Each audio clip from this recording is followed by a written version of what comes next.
I'm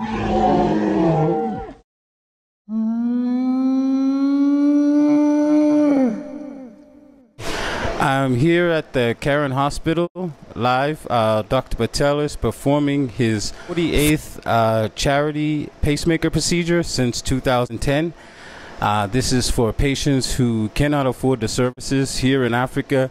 Most people simply go home to the countryside and die in silence. It's just a lifestyle here in Kenya. So we have to have a special thanks to Medtronic Foundation for donating the pacemakers. Also, he is training the local cardiologists, the local biomedical engineers, nurses, and of course pacemaker specialists. It's a very complicated training course. During the week, he has also provided free medical camps for young women and girls in the slums of Nairobi. We have visited to the Maasai communities and donated mosquito nets, medical supplies, and we are sending girls to on scholarship. We also have our nursing students here that are working with us. As you can see over here, this is Dr. Patel's 7th procedure this week. So we're here today, July 2013 in Karen Hospital, continuing a process of trying to expand the skills and knowledge and opportunities for patients in East Africa. Over the last decade, we've been able to evolve from angiograms to pacemakers to defibrillators, and now over the last 3 years introducing biventricular pacemakers to patients and training for the staff and physicians. We've had excellent outcomes. Our patients have done well, and today we've had, I think, one of the first cases where we've been able to have the physician here in Kenya complete the entire case in a very complicated patient with congestive heart failure. We were able to implant a biventricular pacemaker, which should help the patient breathe easier and perform more of his daily activities without tiring. My name is Dr. Nguchu. I work here at Karen Hospital, and Andrew is our patient. We met him in September when we wanted to put in this device. He actually had heart failure and required cardiac resynchronization therapy.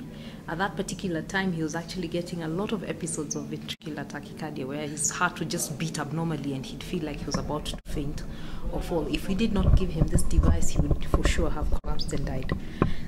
Just to show you what the device is, this is the machine that we've put in. It's actually in the pocket here on the left side.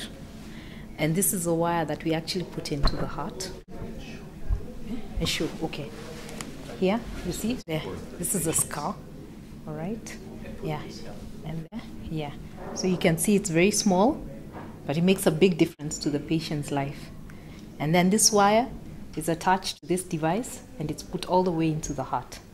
The procedure itself is actually pretty painless. You can actually do it when the patient is conscious. Andrew, we did you when you're conscious, yeah? You were talking to us. You were doing it. Yes. Okay? Yeah. I would recommend this for any patient in heart failure. When I came to Karen Hospital, I was told that there is a doctor who normally comes from the USA by the name Dr. Patel. So the supervisor, Dr. Gikonyo, organized. Then I met the doctor. That was September 2010, 21st. And then a device by the name pacemaker was inserted in my heart. That was now to reduce the problems ahead. And of course, that is what happened. Up to date, I have the machine. I'm doing very well. I don't retire. Breathing system is okay. And there is no more swelling of the legs. So I witness and see that the machine is working. In fact, I could not do my normal work. That is teaching. But after that, now I've gone back to the job. I'm working for my family. I'm doing the homework at home. So our patient this morning has had something called sudden cardiac death. So he's had his heart go into a rapid heartbeat, and he is in need for a defibrillator. We're going to put a single chamber implantable cardio defibrillator in. We've gotten what we're stressing this week in our training is radiation safety. And to do that, we have a number of different tools. One is a rad pad, which is a protective lead shielding to try to keep the operator from getting the scatter radiation. And then also, we're trying to maximize the use of shielding. So we brought our engineer, Raju, here to stand and try to loosen. Kenya, recently we have had problems with radiation, whereby we have lost 5 radiographers to cancer this year, which is, we are in mid-July. So we really need to emphasize about radiation safety to our patients. So what we're going to do this week, Brian, is talk about radiation safety to the staff, and then some simple techniques to minimize radiation. So for each case, we're going to introduce shielding techniques to protect the patient and the physician and the technician.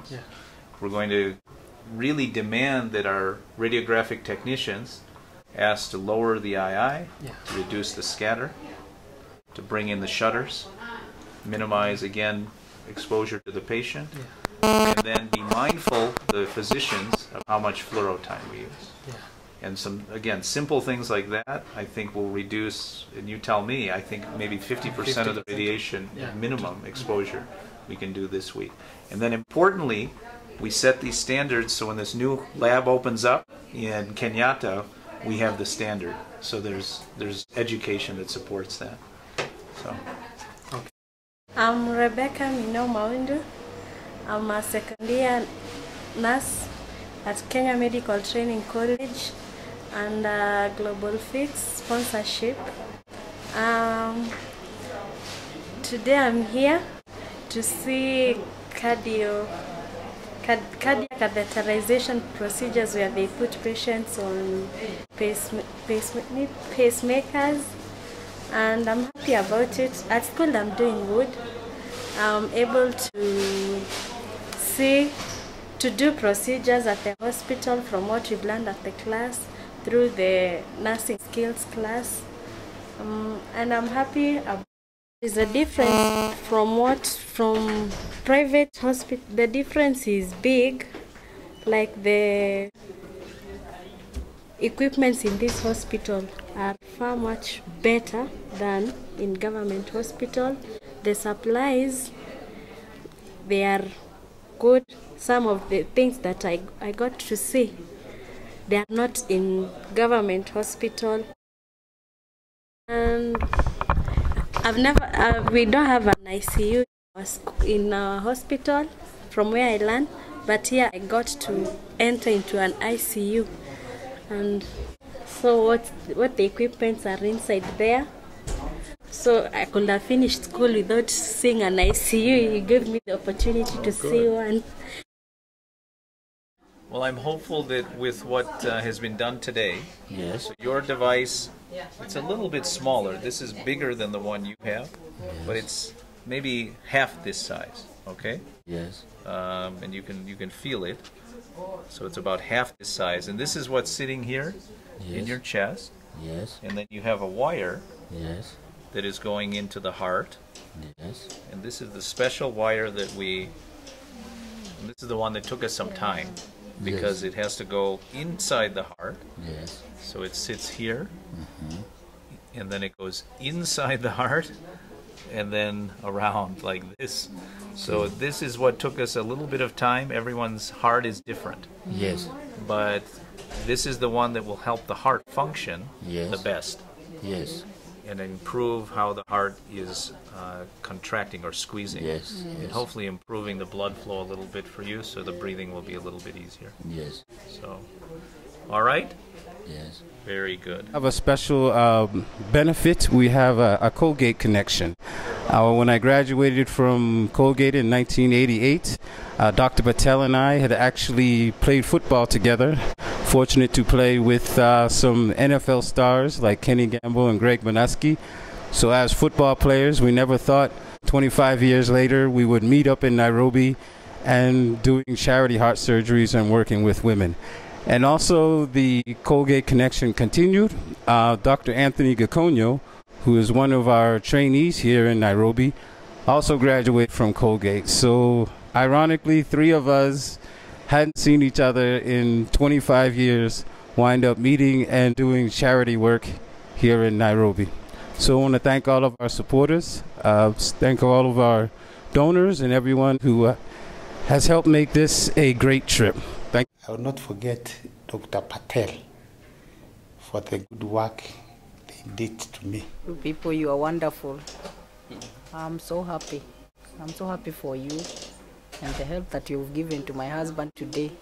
And I can only say that I pray that God gives you good health. I came for a cardiac camp here in this hospital. And whoever was seeing me actually advised me about the need for this device, and then told me about Dr. Patel. And after consultation and the counseling, she actually promised that she'll talk to Patel. Anything you'd like to say to Dr. Patel? Yeah? Anything you'd like to say to Dr. Patel? I really don't have the words to thank him, because thank you is not enough. What can I say? I'm so grateful, I'm thrilled that you... Yeah, Mr. Patel. That's good. You are a good doctor, my friend. That's good. We're happy. In fact, I have appreciated so highly your work of yesterday, and the work continued to be on me until you actually set me free. Good. I actually wish God may prolong your period of stay to assist his people. Thank you. Thank you. Good. All the best to you, huh? I will be actually connected. Many people may be aware. It is not a program that is simple in terms of financial resources. It is a program that costs quite a substantial amount of money, and through Dr. Patel, this program has benefited quite a number of people here in Kenya. And particularly the people we were with in this program. I know they are poor people who cannot manage to be treated under the normal circumstances. So I wish to call upon private citizens or any other donors who can assist this program in terms of financial resources to continue funding this program, since it is actually helping the poor. And in our country, Kenya, previously we did not have very many cases of heart disease, but now it is increasing. And unfortunately, it is affecting the vulnerable group, the very poor people who cannot afford this treatment. So